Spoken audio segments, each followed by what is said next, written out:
Hello and welcome to the big picture. It's the 32nd day of curfew in the Kashmir Valley, following the killing of the young separatist leader Burhan Wani by the security forces. 58 people have died so far and over 3,000 injured. Over 100 have lost their eyes or have been badly damaged by the pellets used by the security forces. The situation, which was earlier confined to South Kashmir, has spread to North also. After nearly a month of silence, Prime Minister Narendra Modi broke it yesterday when he invoked the name of his predecessor, Atal Bihari Vajpayee, and pledged to take the path that was taken by him. Seeking a dialogue with people of Jammu and Kashmir, Modi said that the dialogue will be on the basis of Insaniyat, Jamhuriyat and Kashmiriyat that Vajpayee had spoken about. Meanwhile, the day-long discussion on the issue in the Rajya Sabha today saw opposition members demanding a political dialogue and process to be started immediately.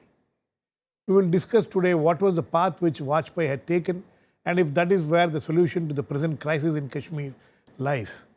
Also, what has happened to the various suggestions and recommendations made so far for a peaceful solution to the Kashmir problem. To discuss this, I have with me Wajahat Habibullah, former chairman, National Commission for Minorities, on the phone line from Lucknow; Vinod Sharma, political editor, Hindustan Times; Vijay, Raina, President, Delhi Kashmiri Samithi; and on the phone line from Srinagar is Syed Altaf Hussain, a senior journalist. Welcome to all of you. Mr. Habibullah, you must be familiar with this, what happened during the time of Mr. Atal Bihari Vajpayee, now that he is being invoked again, the kind of approach which he had taken as far as Kashmir was concerned. You think that is where the solution lies today, and what was that approach exactly? Well, you see, the solution, he had not come to a solution, but he had really taken a lead in coming and working towards a solution. There were two aspects of this. One was, of course, he reached out to Pakistan. We know about that, his very dramatic visit, his visit to the Minar of Pakistan. And, of course, we know what happened then in Kargil. But then he reached out also to the Kashmiri leadership and the separatist leadership. And the words that he used particularly were the words of Insaniyat. And he was a very eloquent speaker. He was also a great poet, apart from being a statesman. And this call for Insaniyat, resolution of Insaniyat, was resounded all over Kashmir. Even now, even today, with all this hatred and violence, you will find that when you speak to Kashmiris, they will speak with that with affection. But it is not only what he said which is important. He set up an institutional framework.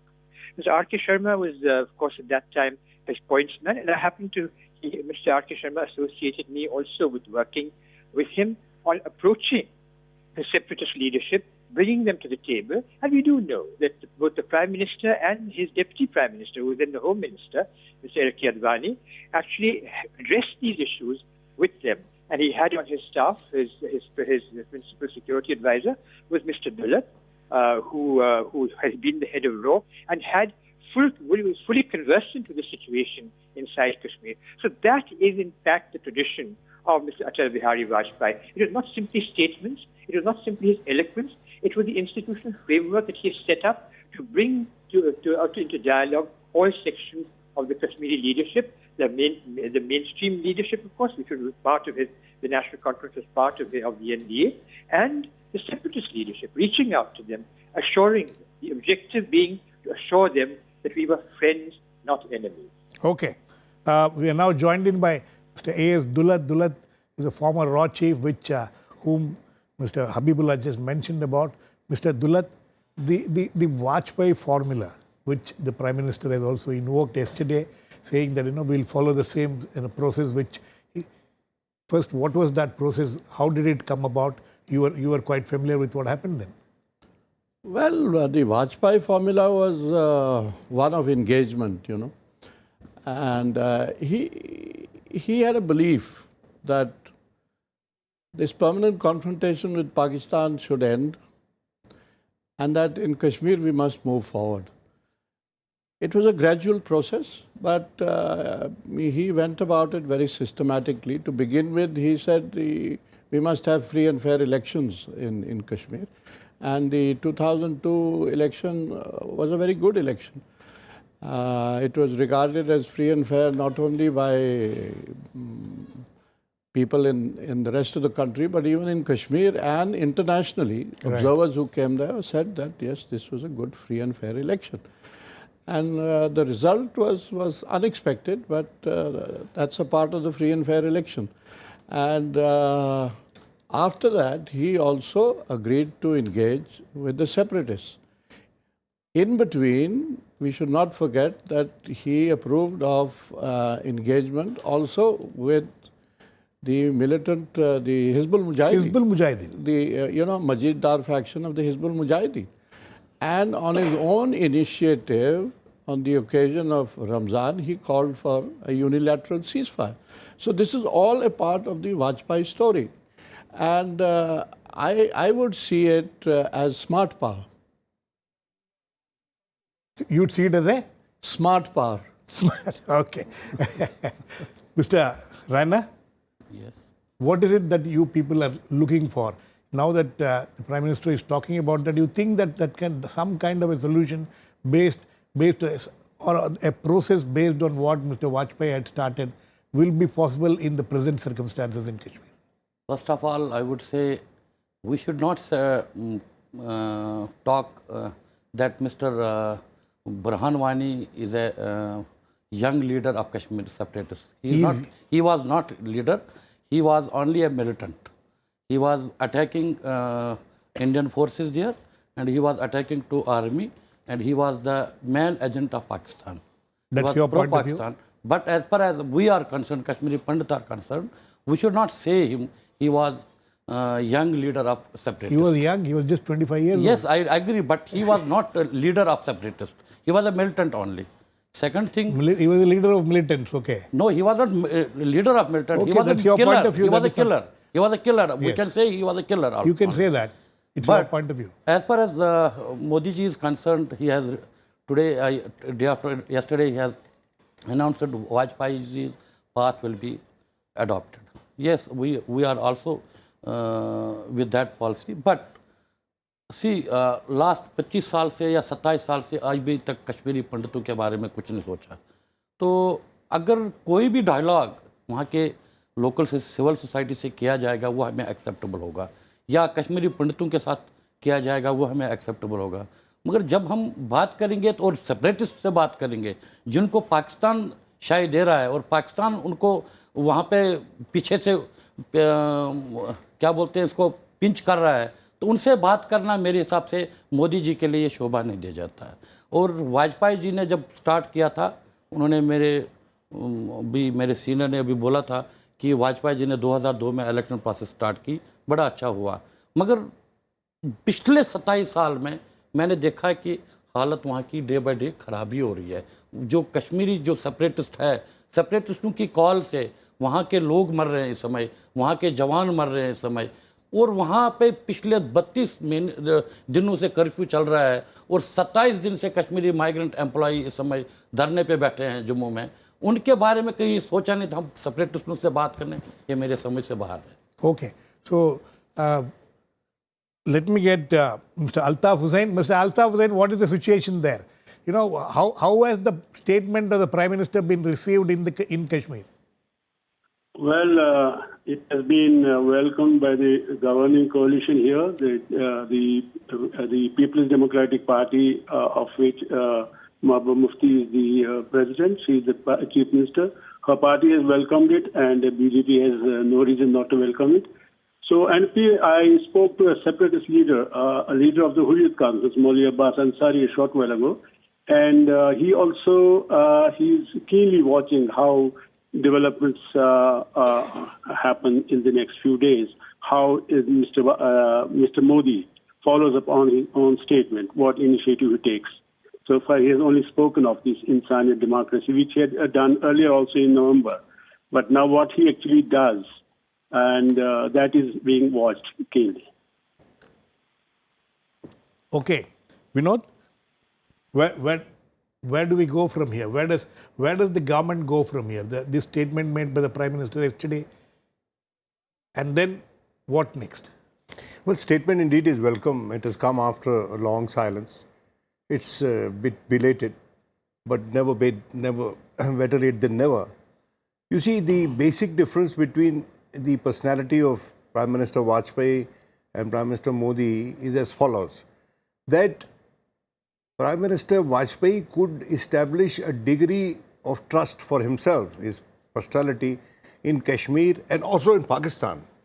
Remember that his hand of friendship speech, consequent to which he went to attend the SAARC summit, came in Kashmir. Now, this was not an acceptance on the part of Mr. Vajpayee that Kashmir belongs to Pakistan. It was a very, very pragmatic move that had the support from people on either side of LOC. That here was a man who, after being betrayed in Kargil, consequent to his bus ride to Lahore, is still persistent with his efforts at peace. You know, the Minare-Pakistan visit of Mr. Vajpayee was a paradigm shift in the ideological positioning of the Sangh Parivar. That memorial is a memorial to the Pakistan movement. And consequent to that, he gave a speech in the governor's house. I was present there. I was hearing him. My friend Vivek Karju was sitting next to him. He was Joint Secretary, IPA. And he said that when I was going there in the morning, somebody tried to dissuade me from my party. It was later turned out it was V.K. Malhotra, who was part of the delegation. That don't go there. If you go there, Pakistan pe aapki mohar lag jayegi. And what he said, you know, मैंने कहा अजीब बात है, पाकिस्तान को मेरी मोहर क्या जरूरत है, पाकिस्तान की अपनी मोहर है जो चल रही है. Now, the question here is of reducing the trust deficit first. Exactly. You know, any dialogue, no dialogue at the current stage will be successful. There has to be an element of unilateralism shown by the center towards Kashmir, which will be an act of generosity. It will be demonstrative of a sense of accommodation for the hurt people of Kashmir. And I quite agree with my friend who represents the Kashmiri Pandit sentiment. Everybody will have to be spoken to. Not just, and may I say one thing, that and no one party, for instance, KPs cannot decide that who should be the other party to which the government should speak. Leave that to the wisdom of the government. You know, we often mix in this country popular democracy with institutional democracy. You see, we have elected a government. Let's trust our government. If they set up a dialogue table, and may I tell you one thing, Mr. Modi will face huge resistance within his party and within the broader Sangh Parivar if he were to take a concrete step at reaching out in the manner in which Mr. Vajpayee did, helped by Mr. Advani to a large extent.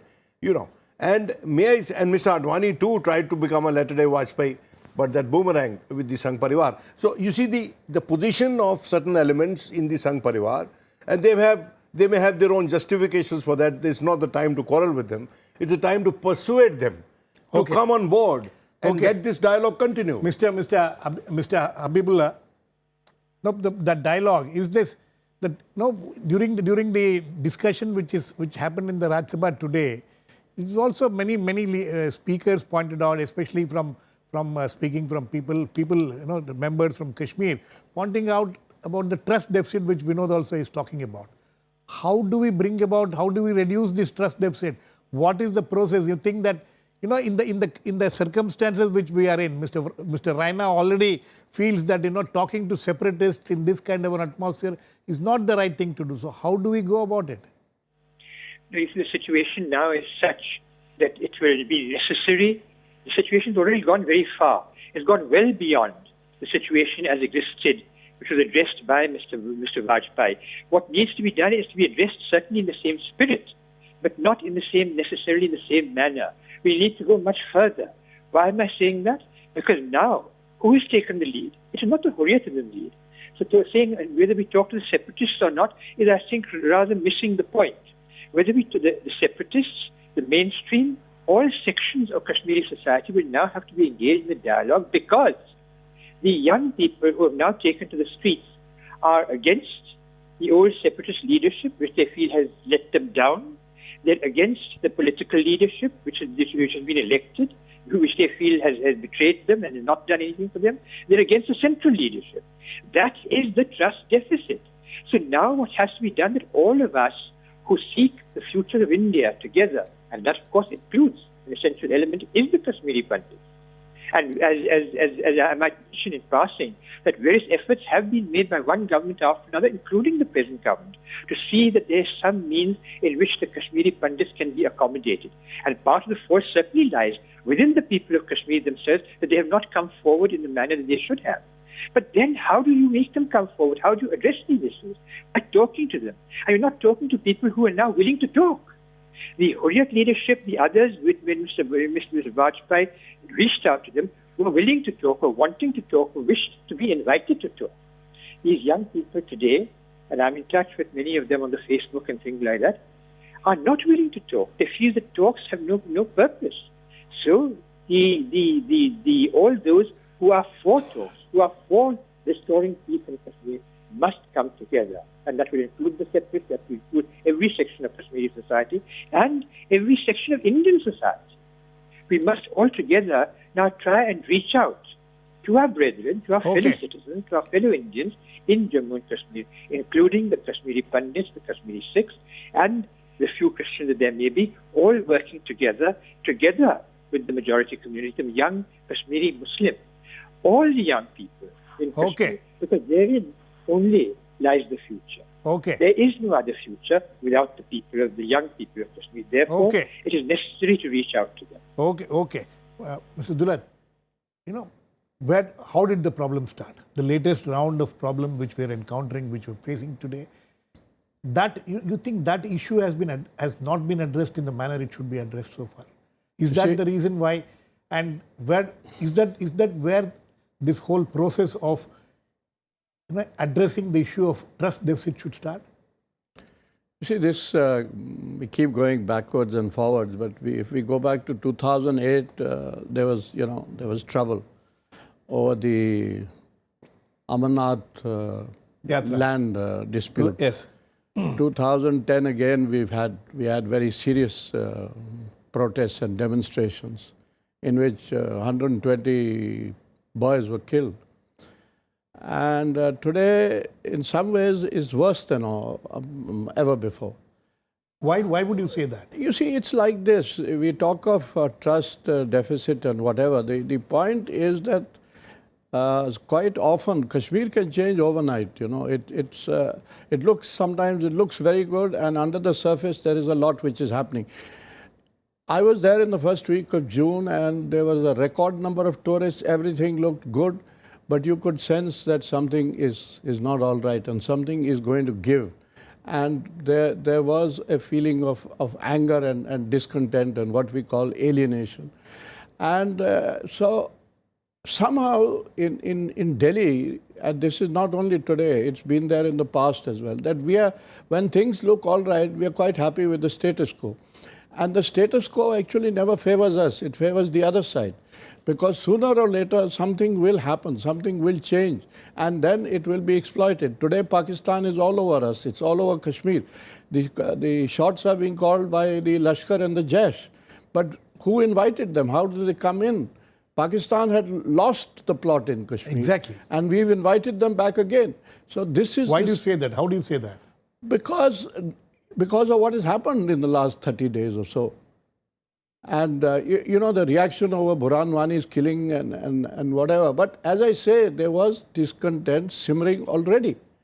And because of the fact that we have stopped engaging with Kashmir. No, are you trying to say that if it was not Burhan Wani, it would have been something else? It would have been, may have been something else. Burhan Wani is just an accident, The point really is that when you stop engaging with Kashmir, or with Kashmiris, it's not good news. And let me put it like this, when you don't engage either with Pakistan or with Kashmir, then you can be sure there's going to be trouble. Okay, Mr.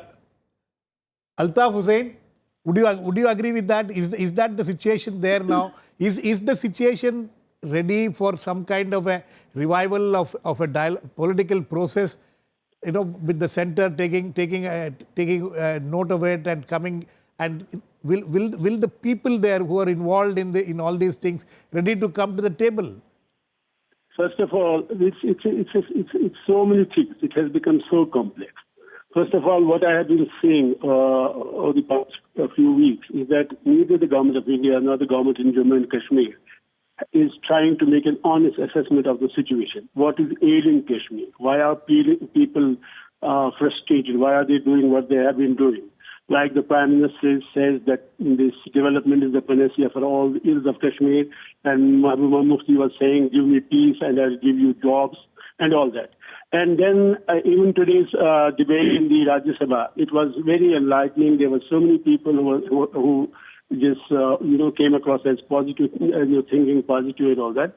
But again, there was the same thing. Like somebody would talk about the Kashmiri Pandit, somebody would talk of the Sikhs living in Kashmir. Yes, Kashmiri Pandits have their own problem which have to be addressed, but they cannot hold the whole peace process to ransom. It has to be a holistic approach to the problem. We cannot. This is where they have been erring all this time. Like, for instance, let me answer this question of Kashmiri Pandits.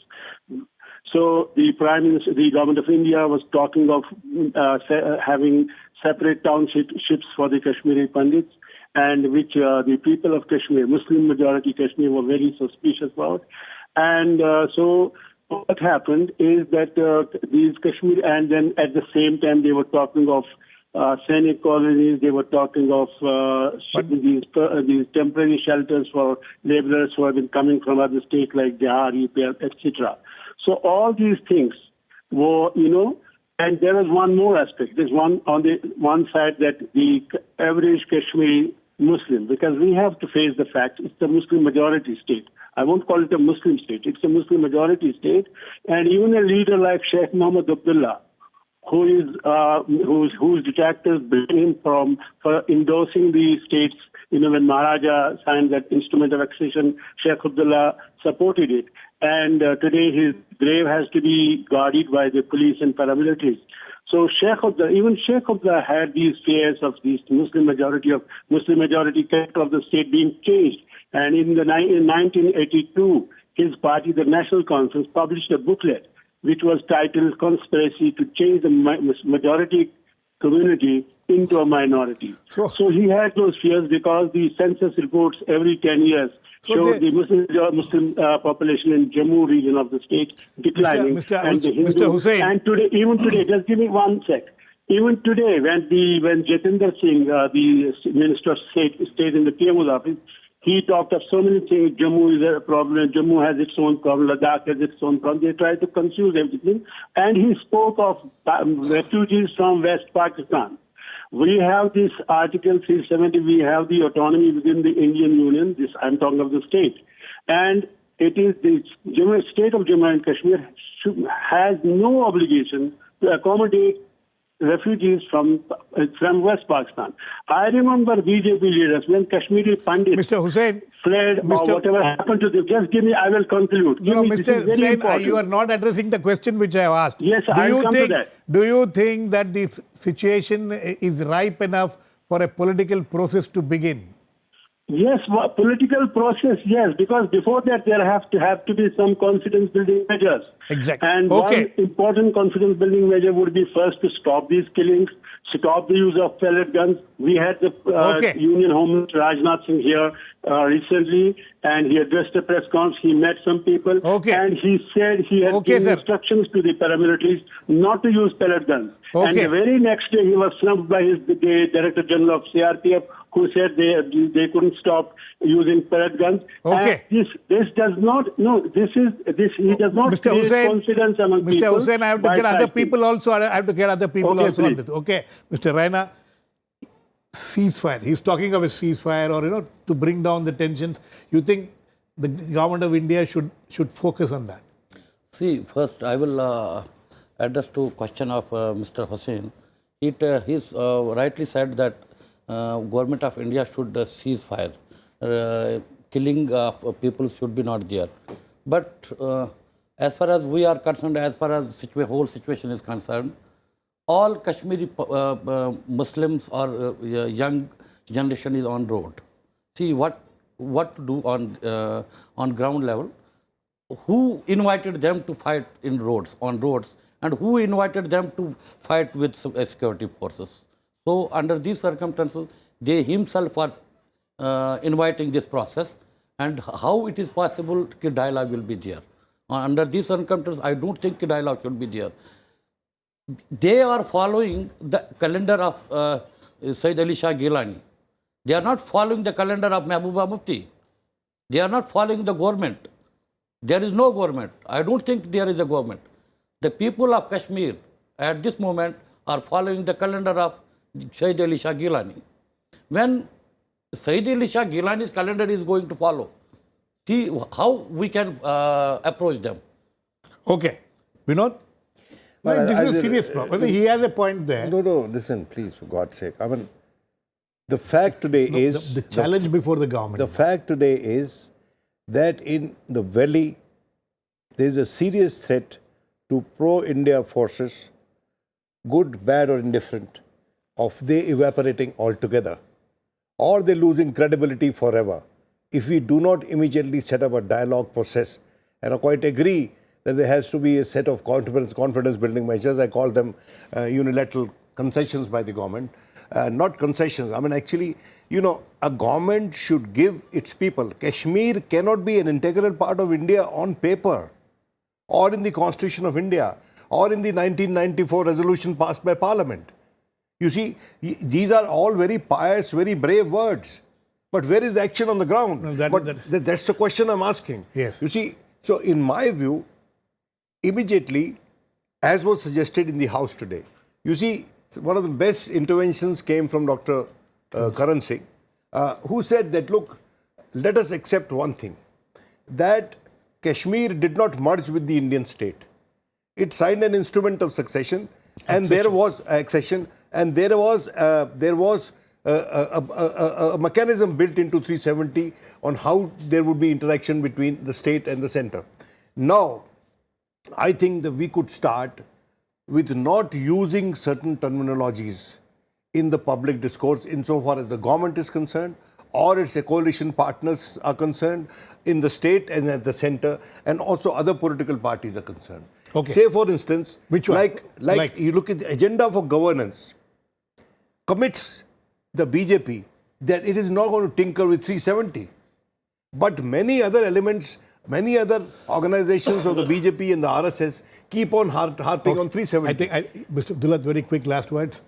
Confidence building measures, is that where the government can start with? And what are 1, 2, 3 confidence building measures which can bring people to the table? I don't know what will happen unilaterally, but I think what can happen unilaterally is you start talking. You know, this business of not talking does not make any sense. And I don't believe and that... talk to all the stakeholders. All the stakeholders, including the separatists. I keep harping What about Pakistan? Must talk to Pakistan. Of course you must talk to Pakistan. Because not talking is really not an option. It's probably the most unwise option.